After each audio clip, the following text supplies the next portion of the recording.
시간 여러분 안녕하십니까. 지금부터 11월 명사 초청 교양 강좌를 시작하겠습니다. 이번 달 모신 강사님은 한국전례원의 김정 원장님이십니다. 간략하게 양력을 소개를 해드리면은 김 원장님께서는 1935년생이십니다. 전북대학교를 졸업하시고 성균관대학교 유학대학원을 나오셨습니다. 그리고 성균관 석전대제반 무형문화재 제85호입니다. 석전이라는 것은 성균관대학교 성균관에서 1년에 봄, 가을 2번씩 하는 공단임 제사입니다. 무형문화 85호를 이수하셨고 경력으로는 성균관 유도회 총본부 중앙위원, 상임위원, 그리고 성균관 4.2 전학 전례위원을 역임하셨습니다. 그리고 성균관에서 펴내는 유림춘 주사 자문위원을 역임하셨으며 성균관대학교 유학대학원 총동문회 이사를 하셨습니다. 현재는 한국전례원의 원장을 맡고 계시고 성균관의 전례연구위원으로 계십니다. 저서로는 제1의 고서 고정제사절목 한국의 예약사상 관홍상제 심화교육교재 등이 있습니다. 오늘 오늘의 대사교육은 전통일이라는 제목으로 강의해 주신 김정 원장님을 큰 박수 맞아주시기 바랍니다.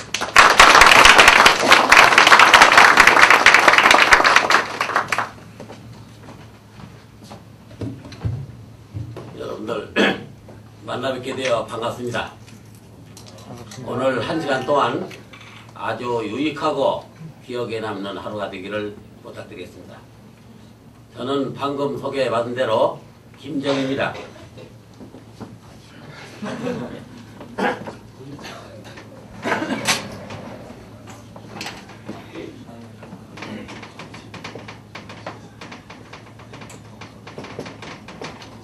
출생지는 충남 논산이고 현재는 서울 은평구에 살고 있습니다. 아까 경력 말씀드린 대로 하고 저는 지금도 관원상제를 공부하는 학생이기도 합니다. 해서 교도소, 향교, 노인대학, 경찰대학 일반에서 필요하는 전통 관원상제를 공부하고 교화하고 이 나라의 전통문화를 이어받기 위해서 같이 활동하고 있습니다. 저는 본관이 광산입니다. 근데 광산 김씨가 아니고 저는 광산 김가입니다. 우리는 예전이기 때문에 남을 높이고 나를 낮춰야 됩니다. 근데 우리는 잘못된 관행이 많이 있습니다. 높여야 할 것은 낮추고 낮춰야 할 자기 씨는 올립니다. 어디 김씨입니까? 그때 저는 어디 김씨입니까? 저는 광산 김씨입니다. 그러면 대기는 어디 윤씨요? 저는 파평윤가 옷이다. 이럴 때 교화가 되는 겁니다. 예절은 강요해서 되는 게 아닙니다. 내가 선수 먼저 할 때 주위에서 따라 배우는 겁니다. 먼저 선수해야 됩니다.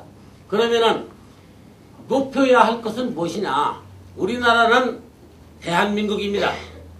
그래서 우리나라를 높이 올려야 할 대한민국을 해외에 갔다 오신 장관이나 국회의원, 유지들이 저희 나라라고 합니다. 잘못된 겁니다, 이건. 안 그렇습니까? 우리는 역사와 전통이 있는 훌륭한 나라인데 왜 비하해서 저희 나라라고 하느냐? 훌륭한 나라입니다, 우리는. 일본이 뭡니까? 400년 전에 나무 밥그릇이 없어 나무에 물을 파먹고 나무에다가 밥을 벗어먹고 또한 서양은 또 무엇입니까? 서양도 역사적으로 비하할 건 아닙니다만은 해변가의 바이킹들이 과하게 몰두해서 아프리카, 인도, 또 미국까지 가지 않았습니까? 또 미국은 또 무엇입니까? 미국은 역사가 짧고 미국의 헌법은 제퍼슨이 중국의 주역을 가지고 헌법 만든 겁니다. 그래서 우리는 5,000년의 역사와 전통이 있는 이 나라를 절대로 여러분들이 지금부터 저희 나라라고 하지 말고 훌륭한 우리 대한민국으로 칭해야 됩니다. 우리나라는 대한민국이 맞죠? 여러분들? 맞죠? 지금은 대한민국도 아니고 대한민국입니다. 맞죠? 이래서 절대로 지금부터는 저희 나라로 비하하지 말고 높여야 할 우리나라는 대한민국을 올리고 또 낮출 것은 어디 윤씨입니까? 파평윤가입니다. 이렇게 해서 자기소개를 같이 곁들여 하는 이러한 이 동장석이 곁들여야 된다 해서 말씀 올립니다. 전통예절은 참으로 어려운 것인데 여러분들이 혹여 생각할 때 예절은 중국의 고리타분한 잔재 아니냐 이렇게 오해하시는 분이 있는데 그렇지 않습니다. 예절은 삶의 지혜입니다. 우리가 깊이 깨닫고 연구하고 실천함으로써 인성교육이 되고 사람답게 사는 기본 틀인 것입니다. 예는 경입니다. 그래서 성현님들이 훌륭한 어른들이 만들어낸 우리 삶의 지혜를 만들어낸 예절인데 여러분들 전통이라는 말은 어떻게 된 겁니까? 전통은 어떻게 되느냐?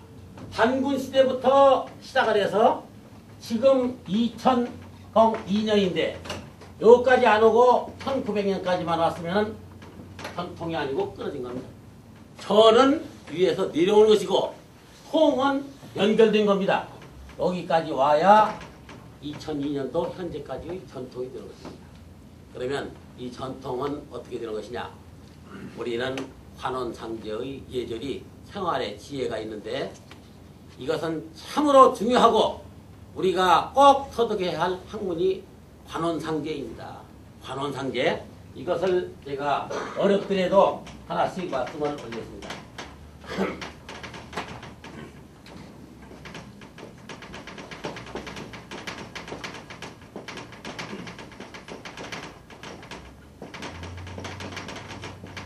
이 관원상제는 네 가지의 예입니다.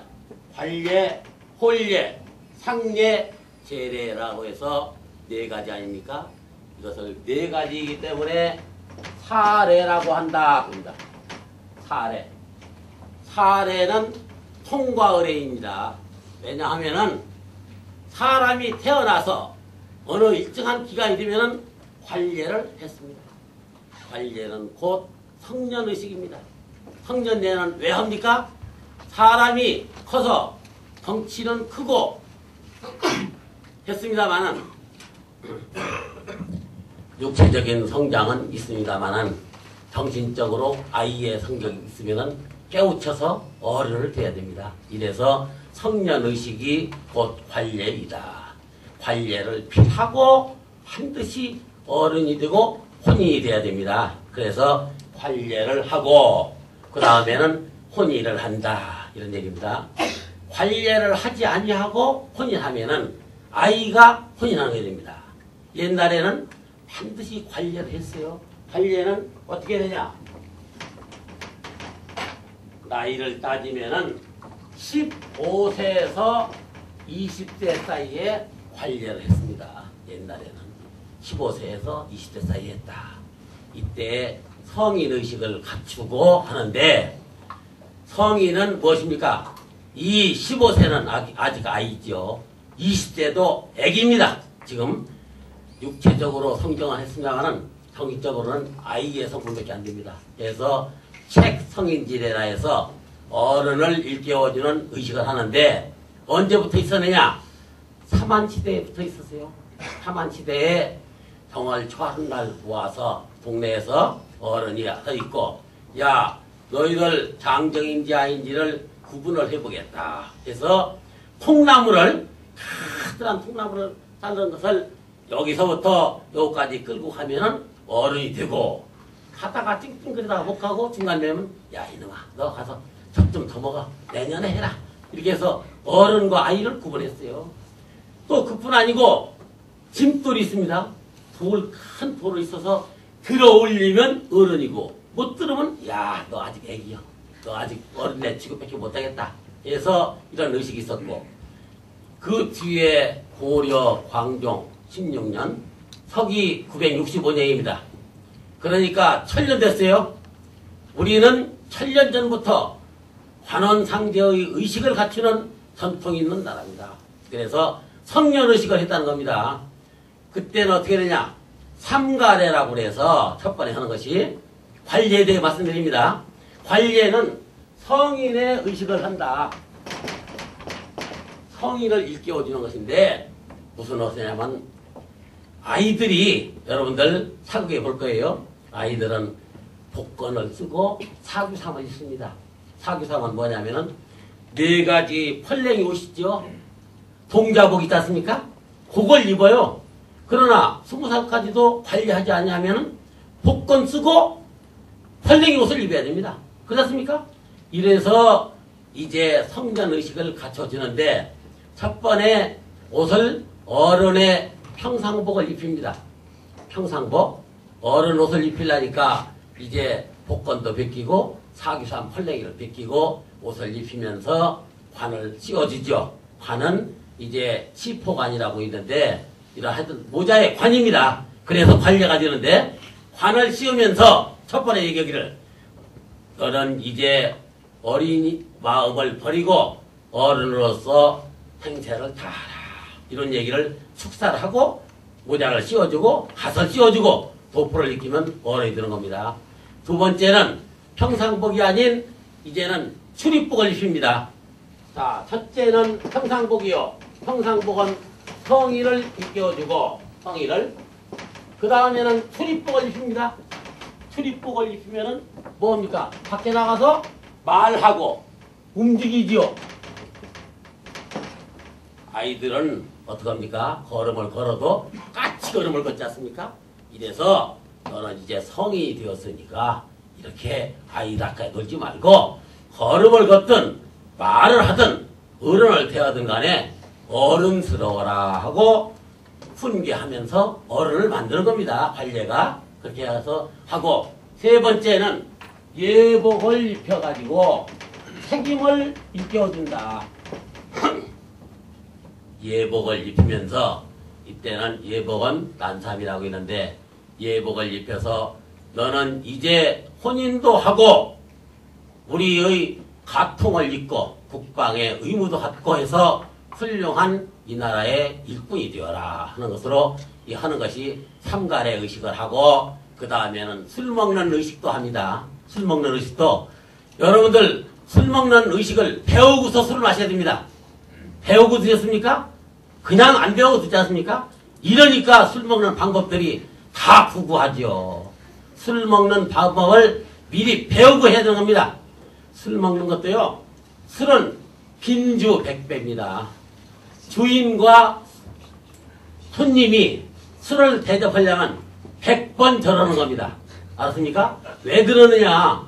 제가 주인인데 손님을 술 한잔 대접하려면 오셔서 제가 술 한잔 대접할 테니 좋은 덕담 좀 하나 해주시오 하고 부탁하는 겁니다. 또 오지 않습니까? 오면은 자 앉으시지요. 먼저 오르시지요. 해서 앉아가지고 술을 이제 드리기 위해서 손님은 앉아있고 나는 손을 씻었지만 가서 술잔을 들고 주가에 가서 손을 먼저 씻고 술잔을 보는데 또 씻습니다. 보는데 씻는 거예요. 남자가. 씻으면은 씻고 난 다음에 가지고 술잔을 가지고 빈 앞에 손님 앞에 딱 가서 자 술 받으시지요 하면은 손님이 술 받습니까? 못 받는 거예요. 절을 2번 하고 그리고 받습니다. 그러면 술잔을 줬으면 나도 절을 또 답배로 2번 하죠. 그래서 앉아서 술을 들면서 술 맛이 이렇게 좋습니까? 내가 인삼주 소고기 포 많이 먹었는데 이런 술은 생전 처음 봤습니다 하고 덕담을 하지 않습니까? 그러면은 그렇게 좋습니까? 하고 고맙습니다 하고 빈이 손님한테 절을 탁 합니다. 그러면 손님도 일어나서 또 절하고 그러다가 또 술 한잔 들고 난 다음에는 뭐라고 그러냐? 날씨가 아침부터 비가 쏟아지더니 이상하게도 선생님 댁에 복이 있어서 이렇게 비가 안 오고 좋습니다 하면 그렇습니까? 이래서 서로 빈주 백배다. 술은 그렇게 해서 술 먹는 의식을 가르치는데 술은요 술은 닭이유자입니다. 닭이 물 마시듯이 먹어야 되는 겁니다. 술 먹는 방법은 여러분들 다 술들 많이 드셨겠죠. 그러나 몰랐으면 다시 알고 아는 사람은 복습해라 얘기입니다. 그래서 왜 닭이 물 마시는 것이냐? 이것은 근거가 있어요. 술을 보세요. 술을 북쪽에 뭐라고 하면 됩니까? 술은 향기로우나 과음하면은 정신이 흐리고 폐가 망신을지어다 조심해서 마셔라 하고 술을 주는 겁니다. 근데 이 술이 닭이 물 마시듯이 먹으라는 방법은 근거가 어디 있느냐? 세종실록 13년에 보면은 묘사 이거 있어요. 자, 어렵다고 생각하지 마시고 들어보세요. 들어보면 일리가 있으니까 묘시의 술사에서 유시에 퇴근하라 이런 말이 있어요. 묘시면은 아침에 7시입니다. 7시에 출근해서 유시에 오후 7시에 퇴근하라는 말이 있어요. 세종실록 13년에. 그러면 아침부터 술 먹습니까? 퇴근하면서 술 한잔 마시는 겁니다. 퇴근하면서. 근데 어떤 젊은 사람들은 대낮에 술 취하면 안 되지 않습니까? 이래서 퇴근할 때 한잔 하라 하는데 여기에 내용이 또 있다고. 음주, 술을 마시려면은 필, 소, 인. 술을 마시려면 반드시 목구멍에 조금씩 딱 해라. 요 내용이 있어요.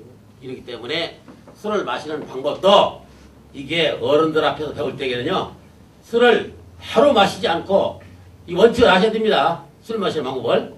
술은 이게 삼가래 때부터 이게 초래가 나오는데 술은 받아서 절하고 받아서 반드시 오사기에다가 천지신명께 고하고 그리고 어른 앞에서는 말 못 마시고 돌아서서 돌에 몸을 틀어야 합니다. 그래서 한 번, 두 번, 세 번에 마시는 겁니다. 그래야지 맛있다고 꼴깍꼴깍 간이 상할진지라 했으니까 그래서 술 먹는 방법도 전통 예절은 그 살무치라고 그랬죠. 그래서 이렇게 관례를 하고 삼가래하고 술 먹고 차를 내려줍니다. 차를 내려주면은 어떻게 하느냐. 지금까지는 개똥이가 차가 삼봉이가 되면은 이름을 부를 것을 차를 부릅니다.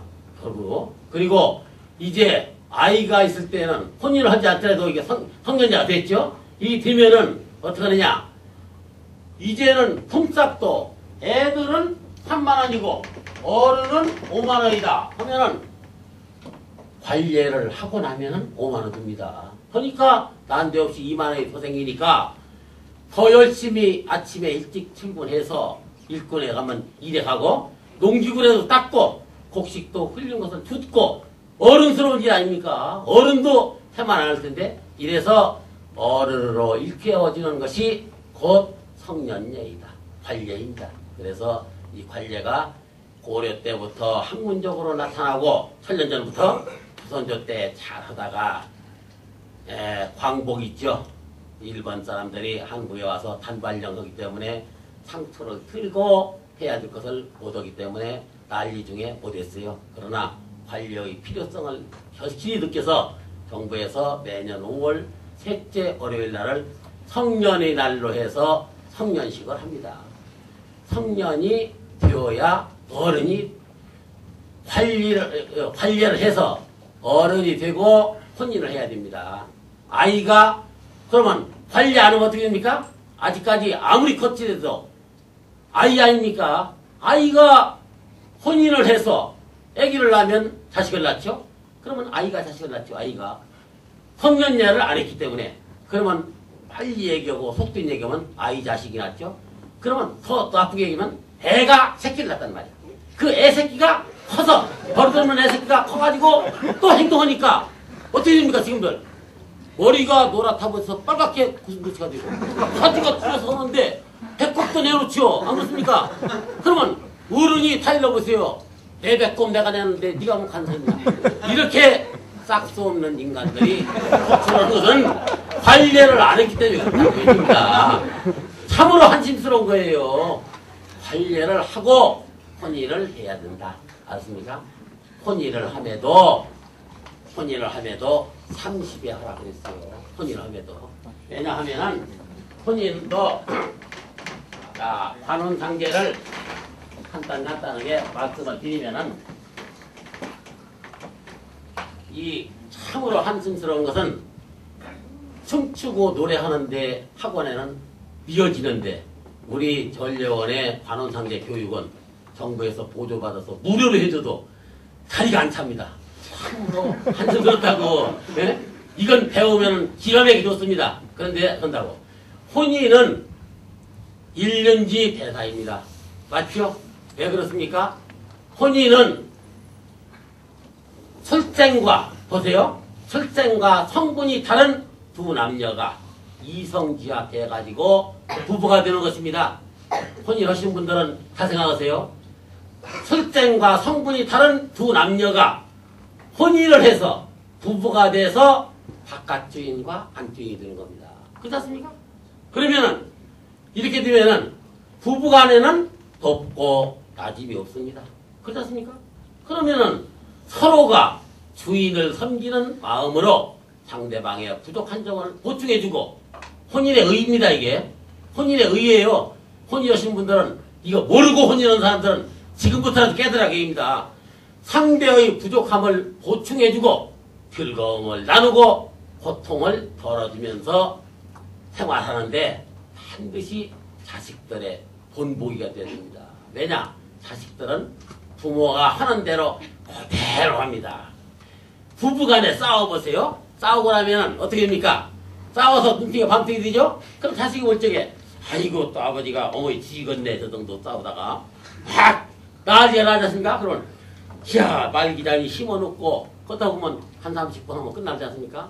그러면 아이고 어머니 안 죽고 살아났구나 하다가 또 한 달 있다 또 싸운단 말이야. 그러면 이 아이가 커가지고 혼인하고 나서 부부간에 싸우면 또 할 거 아닙니까? 배운 게 그거니까. 그러면 싸우다 보면은 지금 왜 때려? 하고서 막 덤빌 거 아닙니까? 그러면 야 이놈의 왜 폈네야. 우리 아버지는 한 달에 2번씩 맞았는데 너는 2달에 한 번씩 봐준다? 이렇게 나온다니까 이게. 참으로 배운 것이 이 전통 예절입니다. 그래서 반드시 우리의 삶의 지혜를 가져야 되는다. 혼인은 보세요. 우리 전통 한복도 재밌습니다. 혼인은 남자는 양이죠. 플러스죠. 청색입니다. 여자는 음이죠. 홍색입니다. 적색입니다. 남녀가 합치듯이 음양이 합치니까 청색과 홍색이 합치면은 사주색이 됩니다. 사주색이 되는 거예요. 그래서 혼인은 사주색을 매는 옷구름이 음양의 이치예요. 혼인한 사람만이 사주색 꼴을 맵니다. 알았습니까? 해서 이제 같이 집 간 새색시는 꽃자주 옷구름 매는 거라고. 꽃자주 알죠? 검정이 아주 아니고. 그러다가 중년주부가 되면은 흑자주로 바뀌죠? 그래가지고 자식을 낳았을 때만이 소매 끝에다가 남색 끝동 두는 거라고. 알았습니까? 괜히 장난으로 두는 게 아니에요. 소매 끝에 남색이 있으면 아들 낳았다는 얘기예요. 그렇습니까? 이렇게 해가지고 여러분들 개량 한복 입지 말고 우리 전통 한복 입으라 계십니다. 전통 한복을. 자, 여기 남색 끝동은 자식이 있다는 얘기고, 그리고 옷걸음은 혼인했다는 얘기고, 여기에 깃이 있죠? 깃이 요것도 찾으셔보지 않습니까? 깃은 부모요. 부모가 있다는 얘기예요. 자, 자식은 누구랑 같이 생산해요? 남편하고 같이 생산해야 할까요? 그래서 여기는 남편이요.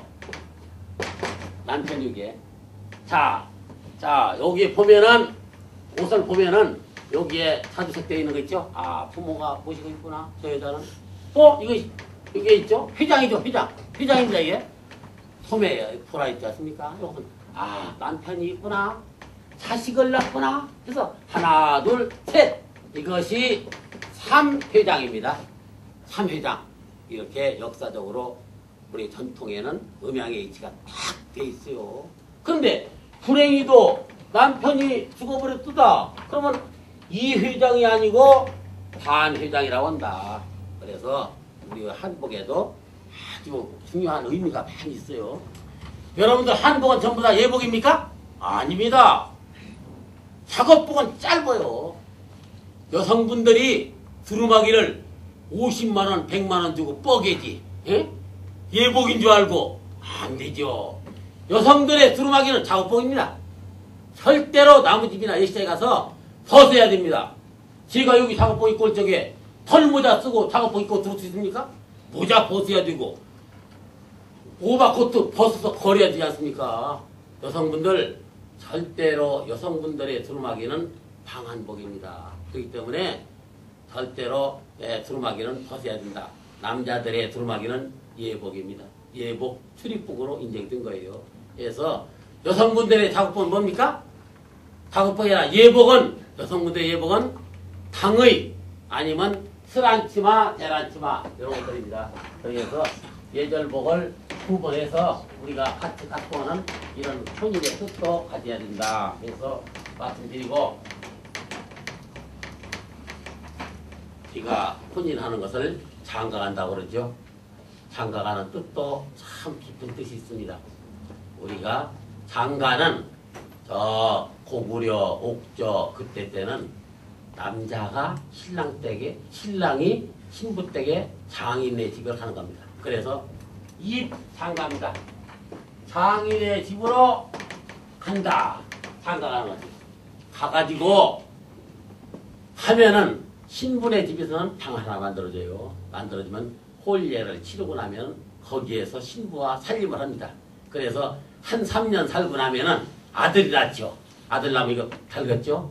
아들 낳아야 애기 얻고 시집으로 돌아오는 겁니다. 그래서 우기래라고 하는 거예요. 한국은. 그래서 장가다. 그래서 옛날 어른들은 3년간 노력봉사를 해주고 아들 낳았고 돌아왔는데 조선조 때 최근에 어떻게 했습니까? 우리 할아버지들은 혼인하고 3일만 있다가 데려와 버렸죠. 그렇지 않습니까? 지금은 이런 전통이 다 깨져버렸죠. 깨져버리지 않습니까? 이래서 장가가를 갖고 재행이라고 있어요. 나이 드신 분들은 알 거예요. 재행길이라고 하는 것은 장가로 한 번 갔고 다시 처갓집에 인사하러 가는 것이 재행입니다.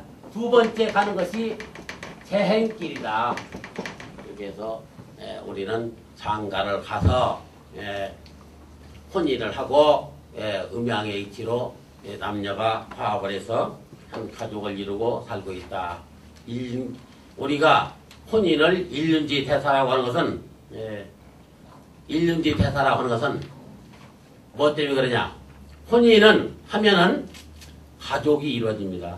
가족이 이루어지면은 가정에서는 효도하고 또 부모에게는 효도하고 직장에는 사회에는 직장을 가져서 봉사하고 여기서 가정이 하나 이루어지기 때문에 이 가정은 국가의 기본 단위가 가정입니다. 그래서 혼례를 일륜지 대사라 이렇게들 하고 있습니다.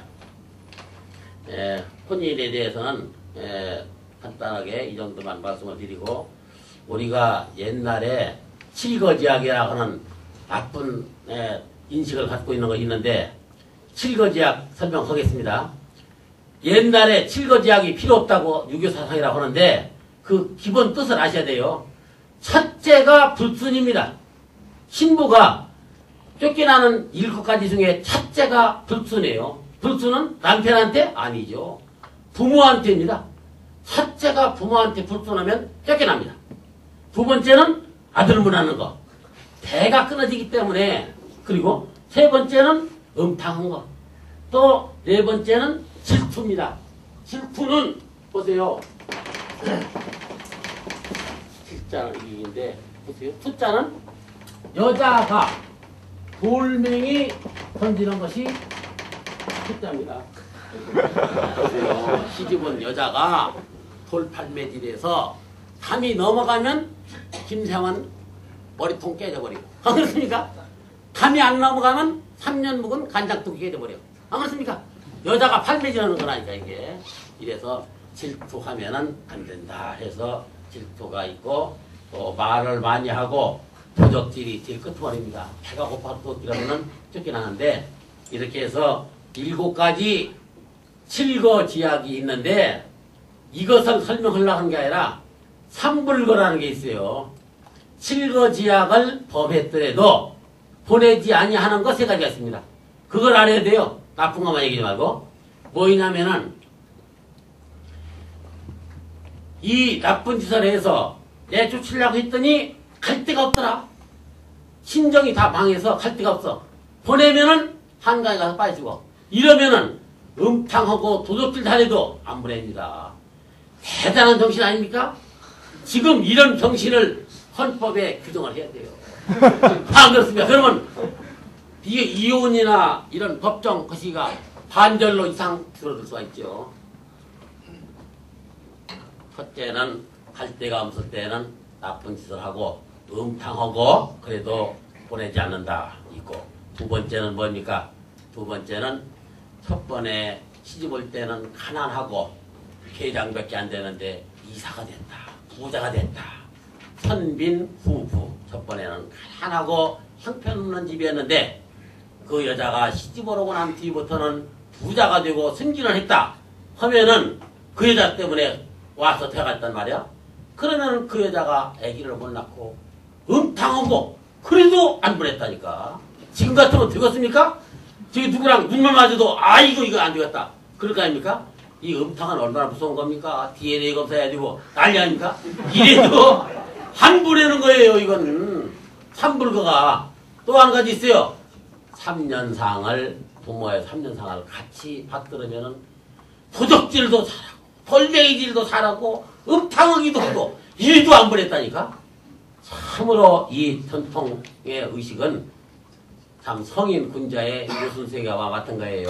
이래서 나쁜 것만 보지 말고 이렇게 홀리에도 훌륭한 것이 있다 이런 말씀을 드리고, 이제는 상례 쪽에 하나 말씀드리면은, 여러분들이 상가댁에 조문들 가시죠?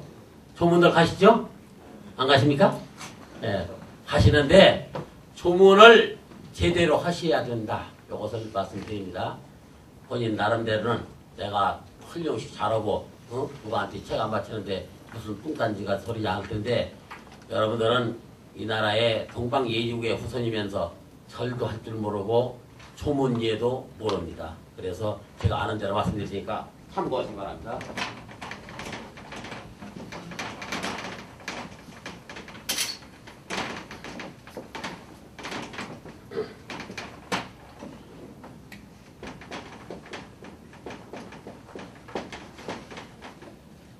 조상과 문상이 있습니다.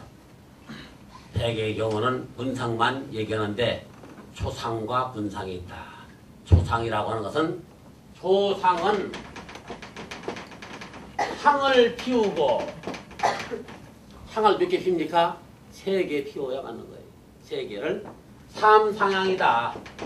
왜 그러냐? 하늘과 땅과 자기 조상에서 3번 피워야 돼요. 삼상향 하는 것이 맞는 거예요. 향을 어찌 피워야 되는가를 이유를 알고 해야 된다. 하늘에 있는 신, 땅에 있는 신, 우리 조상의 신 해서 3번 향을 피우는데, 지금 경우에 만수향들 많이 피우죠.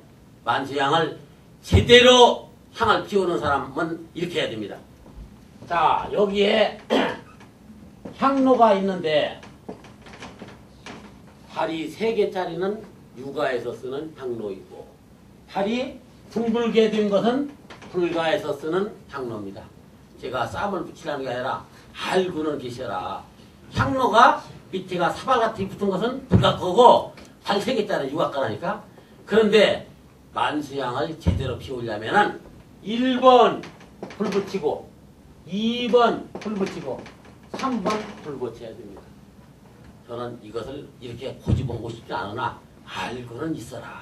그러면 이렇게 안 하려거든 3개를 한꺼번에 잡아서 불 붙여서 끼우면 되는 겁니다. 아니면은 목향일 때 나무향 있죠? 1번, 2번, 3번 넣는 겁니다. 그러면 이렇게 안 하려거든 한 주먹을 쥐고 1번, 2번, 3번. 아니 한꺼번에 이렇게 하면 삼상이 되는 거예요. 그런데 여러분들이 잘못되는 것이 뭐인지 아십니까? 이 만수향을 왜 촛불에다 불을 붙입니까? 왜들 그러냐고요? 동방에 지면서 혼인 예식장이라고 봐요. 이게 전통 혼례 예식장이라고 보라고. 그러면 청초와 홍초를 놓고 혼례 올릴 거 아닙니까? 지나가다 담배 빠는 거와 뭐가 다릅니까? 편례지요. 그러면 여기에 있는 초는 의식용 초입니다. 의식용 초이지요. 안 그렇습니까? 경건해야 할 빈소에 있는 의식요초에다가 왜 초를 붙이느냐? 이건 장관 국회의원 다들 그러더라고. 참으로 안타까운 일입니다. 반드시 내 나이타나 성냥으로 피워서 갖다 올려야 됩니다. 안 그렇습니까? 이걸 완성이 됐기 때문에 모르고 있습니다. 참으로 안타까운 일이에요. 여러분들 반드시 빈소에 갈 적에는 내 나이타가 아니면은 성냥으로 해서 키워가지고 세개를 하든 하나 하든 관계없으니까 정중하게 꽂아야 되는 예의를 갖춰라. 이걸 말씀드리고 싶습니다. 예를. 자, 그러면 향 피우고 술 올려야 되죠. 술도 올려야 됩니다. 여러분들 알아야 돼요. 술 올리고 또 곡하죠. 자, 술을 올리고 또 울어야 되죠. 울어야 됩니다. 안 울어도 상관없어요. 원칙을 말씀드리니까. 그러면 나오면은 절하죠. 절하는데 이게 조상의 예입니다. 조상하는 거예요. 원칙적으로. 그러나 온고유지신이라고 있습니다. 옛것을 살려서 지금과 맞춰서 접목시켜라.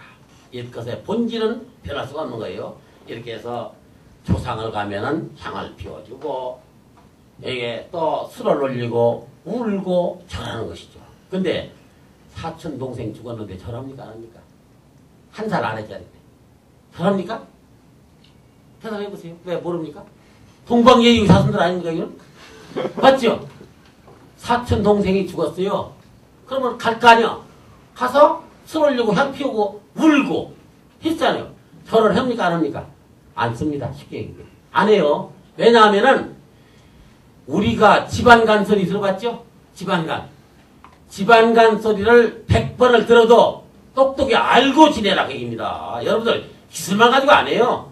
인성이 바라야 돼요. 사람답게 살아야 된다 이거. 그러면 집안간은 집당자죠. 집, 안, 간.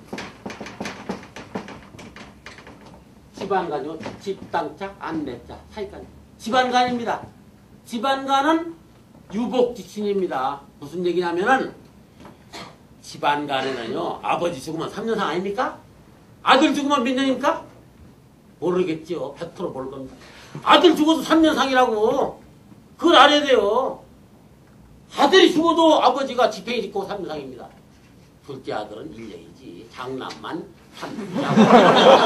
그런 거라니까 이게. 예전은 주고받는 거라니까. 안 그렇습니까? 근데 작은아버지 죽어도 복립죠? 어디까지냐? 집안간까지 있는 거라고. 집안간은 8천간입니다. 고조 할아버지 밑에 나온 사람은 집안간이에요. 고조 할아버지 밑에 나온 사람은 집안간이다. 집안간은 8천간은 석 달 복을 입어요.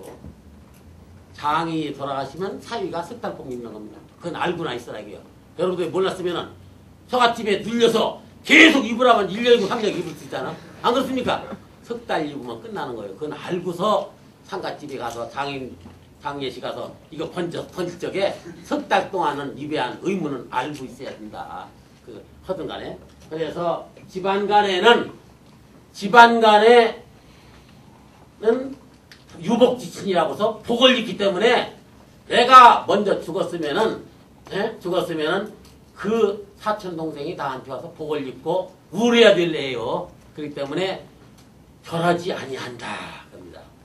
다시 말씀드리면은 8촌 이내의 연하자한테는 향 피우고 복하고 절은 하지 않는 겁니다. 아래도 관계없는 거예요. 그 이치를 말씀드리는 이유는 보세요. 죽어서 선배라면은 배가 죽어 잡아 있으면 우리 아버지가 시부서 와서 꾸벅꾸벅 절해야 됩니다. 안 그렇습니까? 죽어서 선배가 아니에요. 죽어서 선배가 아니라 집안간에는 다 유복지친이기 때문에 돌아가시니 죽은 자가 연하자이면 절하지 않는다. 이 말씀을 드리고, 자, 이렇게 해서 이제 끝났죠. 그러면 문상이죠? 문상은 어떻게 해야 됩니까? 이것도 주동객서이기 때문에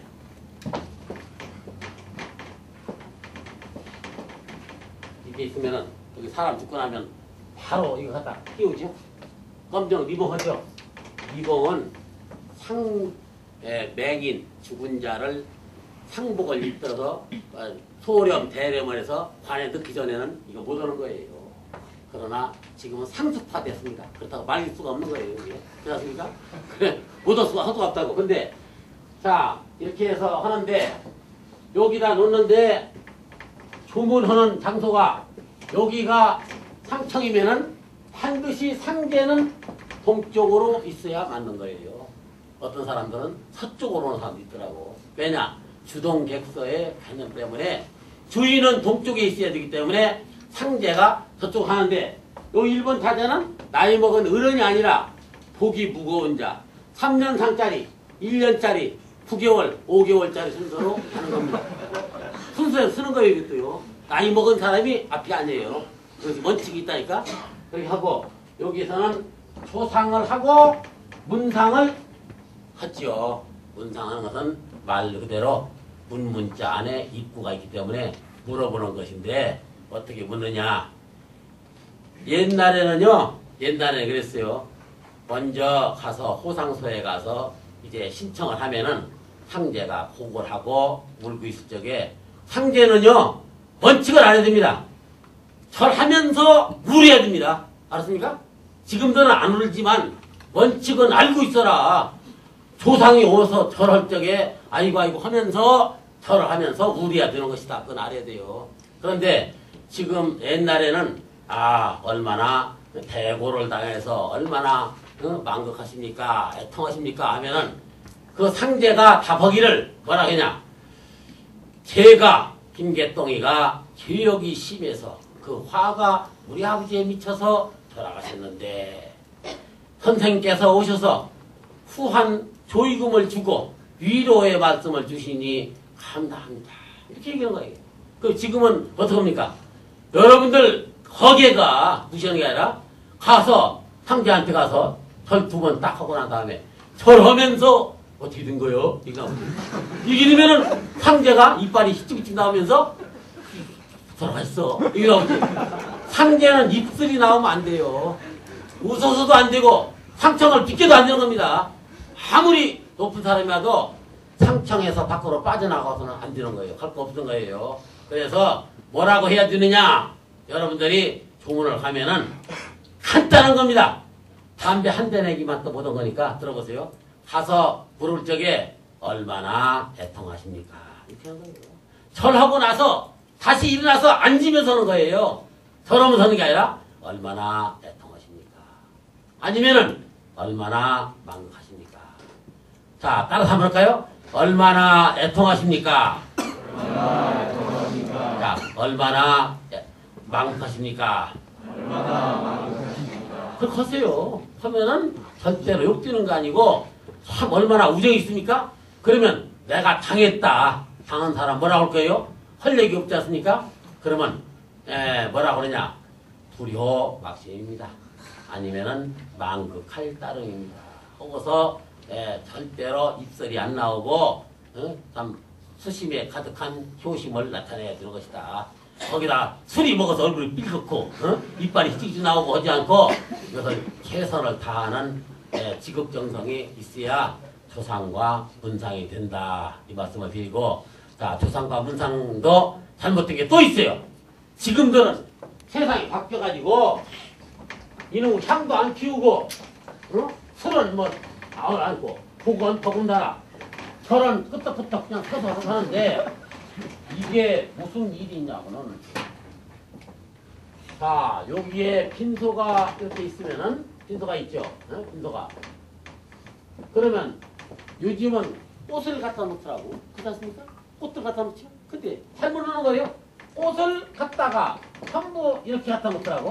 잘못된 거예요. 왜 잘못된지 압니까? 잘못된 거예요.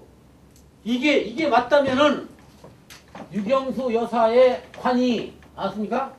꽃이 내려오고 꽃이 내려오고 여기서 내려오니까 이건 고슴도치가 되었습니다. 관이. 안 그렇습니까? 꽃이 관에 위에 다 붙어 있지 않습니까? 이래서 이 순서되는 건 잘못 났고, 또 이것이 맞다면은 여기에 꽃 놓은 거 있죠? 여기가 상청이면은 좋아 이렇게 놓지 않냐고. 이거 뒤집어서 비치야지. 안 그래? 잘못된 거 아닙니까? 이것이 맞다면 비춰놓아야죠. 왜 이렇게 놓지 않습니까? 이래서 꽃은 반드시 이렇게 놓는 것이 아니고 이것을 이렇게 놓아야 맞다. 이게 맞는 거예요. 여러분들 꽃은 서양의 의식입니다. 서양의 의식. 그렇기 때문에 이것을 탓하지 말고 내가 먼저 고치려면은 꽃병을 갖다 놓으세요. 갖다 놓으면은 남이 어떻든 간에 갖다가 꽂아놓을 거 아닙니까? 꽂으면 시비가 없지. 안 그렇습니까? 그래서 원칙 놓는 것은 꽃이 방향이 맹이 쪽으로 가는 게 아니라 하객 쪽으로, 조객 쪽으로 가는 것이 맞는 거예요. 이번에 보니까 제가 교육을 한 1000번 이상 했습니다. 그랬더니 이번에 이회창 후보의 그 빈소 또 대한항공 조중원 거기도 꽃이 이제 잡히고 이제 잡혀나가는데 이렇게 해서 꽃도 올바르게 하고 또 여러분들 절대로 분양하는데 분양 있죠? 분양하는데 향기다 붙이지 않기 약속을 해야 됩니다. 여러분들 알 수 있겠습니까? 그렇게 해야 됩니다. 꼭 반드시 나무집 양초집은 절대로 그러지 말고 내가 나이트나 성냥을 그어가지고 탁 올려놔야 된다. 이것을 총문에 대한 것을 말씀드리고 이제 시간이 바쁘니까 제가 세배에 대해서 하나만 말씀드리겠습니다. 여러분들 우리나라 세배가 참으로 잘못됐습니다. 어떻게 잘못됐는지 아십니까? 이 세배는 1년에 한 번씩 하는 것인데 절도 잘못하고 절도 잘못합니다. 또한 의식도 잘못하는 것이 세배입니다. 세배는 아랫사람이 윗사람에게 1년에 한 번 올리는 세배인데 세배할 적에 절하는 것은 어떻게 해야 되느냐? 손을 벌려서는 안 됩니다. 무릎을 꿇고 이제 해야 되죠. 근데 이게 손을 벌리지 말고 벌리면은 고두배입니다. 이 때문에 반드시 공수한 손을 잡고 세배를 해야 한다. 이 말씀을 드리고 여자들이 있습니다. 여자들이 세배하는데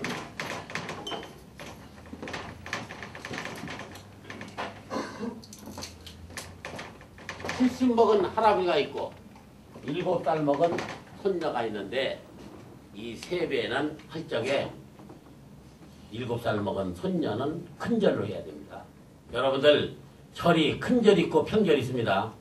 여러분들이 할아버지나 시아버지한테 이 절을 큰절로 해야 돼요. 아버지한테 큰절, 시아버지에게 큰절 해야 됩니다. 여자의 큰절은 뭡니까?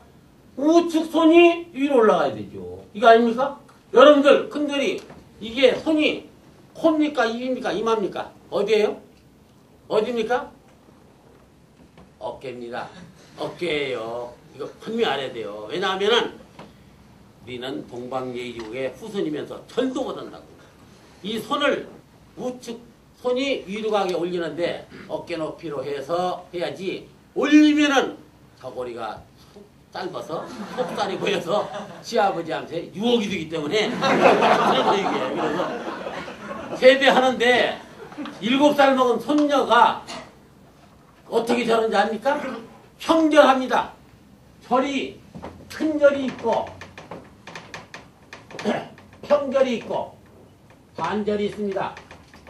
큰절은 누구한테 옵니까? 큰절 알죠? 알죠? 누구한테 옵니까? 큰절은 누구한테 하는 거예요? 당내간에 분명히 알고 있으라니까요. 아까 얘기했죠. 집안간. 집안간에 15세 이상 되는 어른한테는 큰절하는 겁니다. 내가 아버지한테 절하니까 답배 안지요. 다간 아버지한테 절하면 답배 합니까? 안지요. 그러니까 8촌 이내의 15세 이상 어른한테는 큰절로 하면은 답배하지 않는 겁니다. 그게 큰절이에요. 그런데 지금들 손자들이 손녀딸이 어떻게 합니까? 평절. 이 평절은 친구지간 하는 소리입니다. 이 절입니다. 이것을 며느리가 시아버지한테 손녀딸이 시아버지한테 친구절 합니다. 잘못된 것이죠. 세배가 잘못된 거 아닙니까? 절 자체가 잘못된 거예요. 어떻게 7살 먹은 애가 70 먹은 할아버지한테 친구절을 쳤어야 되냐. 참으로 잘못된 것이다. 그런데 잘못이 한두 가지가 아니죠. 어른에게는 명령하면 안 됩니다. 어른에게 7살 먹은 손녀가 빨리 끝내겠습니다. 7살 손녀가 할아버지한테 세배하면서 앉으세요. 잘 받으세요. 합니다. 그러면 바짝 앉으면 멀리 가시오. 그러니까 이게 명령하면 안 되는 거라니까 어른한테는. 잘 들어봐요. 앉아있든 서있든 간에 내 도리만 하면 되는 거예요. 새해 인사 올리겠습니다 하고 큰절로 해야 돼요. 알았습니까? 시아버지나 할아버지한테 앉으시오, 오시오, 가시오 하지 말고 새해 인사 올리겠습니다 하고 큰절로 해서 털을 하고 난 다음에 고개는 45도만 굽히는 겁니다. 왜냐? 여자는 머리에 복식이 끼어져 용잠이나 쪽돌이나 화관이 있기 때문에 어른 앞에 톡 떨어지면 또 미안하거든. 이렇기 때문에 45도만 굽혔다가 하나 둘 기다렸다가 다시 일어나서 불신을 하고 앉는 겁니다. 아까는 어떻게 했어요? 평절하면서 7살 먹은 손녀딸이 할아버지 안녕 앉으시오 하더니 절하면서 복 많이 받으시오. 7살 먹은 손녀한테 70 먹은 할아버지가 복을 얼마나 받습니까? 복을 받으려면 윗 어른이 아랫사람에게 복이나 덕담을 하는 게 맞지 않습니까? 이게 잘못된 거라니까 이게.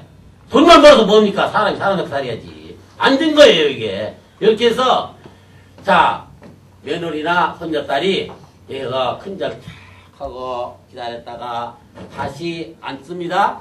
앉는 거예요. 앉는데 어른하고 눈이 못 마주치는 거예요. 눈이 마주치면 됩니까? 어른 앞에 눈 마주치고 턱 쳐들으면 망할 거예요. 그건 쫓아내는 거예요 이게. 알았습니까? 이래서 절하고 나서 다시 앉는데 어른과 15도를 비껴서 고개를 숙이는 거예요. 숙이는 겁니다. 그러면은 그때 숙여서 세배하는 게 아니라 어른께서 야, 너 몸도 무거운데 임신 몇 개월 됐는데 이번에는 꼭 등남해라. 이게 나올 수 있고 야, 너 고3이지? 이번에는 좋은 대학 가서 훌륭하게 하기 바란다. 아니면은 너 대학 졸업하고 취직하고 있는데 이제는 며느리 혼인 잘해서 시집 잘 가거라. 이렇게 덕담하는 거요. 그러면 감사합니다 하고 난 다음에 그 다음에 내가 할아버님께서도 새해 건강하십시오. 이래야지. 아까하고 얼마나 틀립니까? 많이 다르죠? 아까는 친구절 하면서 7살 먹으시 새해 복 많이 받으시오 해버리고 이제는 정장하게 철 큰절로 탁 하고 다시 굴신하고 있다가 속옷이 앉는데 빗겨서 앉아서 고개를 숙이면서 있을 적에 어른이 덕담을 하고 나니까 나는 나대로 고마운 것을 받았고 난 다음에 어른께 할아버지께서도 새해도 건강하십시오. 이렇게 해야 올바른 세배이다. 여러분들 금년부터는 세배가 돌아오면은 꼭 이렇게 해서 정확한 우리의 예의와 범절을 같이 지켜서 훌륭한 동방예의국의 일원이 돼야 되지. 돈만 잘 벌고 기술만 있는 것이 다가 아닙니다. 여러분들 집에 가서 자녀들이 공부하지요. 중학교 1학년 오늘 내일 모레 시험 본다고 공부하지 않습니까? 하면은 집 식구가 여보 조용해 야 공부해. 이 정도 되면 버린 겁니다. 사람 버린 거예요. 부모가 오면은 나와서 문 열고 아이 아버지 다녀오셨습니까? 퇴근하셨습니까? 요 정도 하고 공부하도록 해야지. 아버지보다 소중한 공부는 있질 않아요. 이렇게 해서 공부 잘해서 서울법대 나와서 판검사 되면은 부장판사 하나만 좋아하지 딴 사람은 사람을 보이지 않고 이렇게 공부 열심히 해가지고 서울의대 나와서 의사 되면은 돈밖에 안 보여. 사람이 보이는 것은 돈으로 보이기 때문에 너 광대표 좀 까자. 너 눈 좀 깊을까? 보이는 게 사람이죠. 돈이죠 이게. 인성이 사람이 되고 의술을 갖고 상업도 하고 기술도 갖고 해야지 돈이 다가 아닙니다. 여러분들 자녀들이 생길 적에 자녀들의 머리는 그릇입니다. 머리는 그릇이에요. 그릇. 이 그릇이 보세요. 사람의 머리는 그릇이다. 그릇이 금으로 된 그릇이다. 금으로 여기다가 보석을 닿으면 보석통이 되고 돈을 닿으면 돈통이 되지 않습니까? 여기다가 불을 담아봐. 물통밖에 안 돼. 쓰레기 담아봐. 금으로 만든 통에다가 쓰레기 담으면 쓰레기통밖에 안 돼요. 요 자녀들의 머리에다가 학식과 예절을 집어넣어주라고. 안 그렇습니까? 이래야 이 나라의 훌륭한 자녀가 되고 기둥이 들어갑니다. 여러분들은 내가 지금 출세하고 훌륭이고 최고이다. 이 생각 버려야 됩니다. 왜냐하면은 내가 죽고 난 다음에 내 후손들이 얼마만큼 멧돼지 할아버지를 인정할 것이냐. 이걸 알아야 돼요. 천추를 알도록 해야 돼요. 천추는 천년인데 누구요? 안중근 의사는 중국의 원세계가 천추를 기억할 거라고 그랬어요. 천년은 인정할 수 있죠. 여러분들 자신 있습니까? 내가 죽고 난 뒤에 500년 동안 내 손자들이 멧돼지 할아버지 훌륭해 하겠습니까? 거기다 키포인트를 맞춰서 삶의 지혜를 덕성 있게 사람답게 사는데 노력해야 됩니다. 여자분들은 어떻게 해야 됩니까? 제2의 신사임당이 나와야 됩니다. 지금 월급 타서 딴 사람 100 받을 적에 300 받는 것이 만족이 아니죠. 돈이 다 갑니까? 제2의 신사임당이 나와서 신사임당 하나 나오면 어떻게 합니까? 이루 선생 나오시죠. 이루 선생이 왜 훌륭합니까? 구도 장원고입니다. 9번 장원했어요.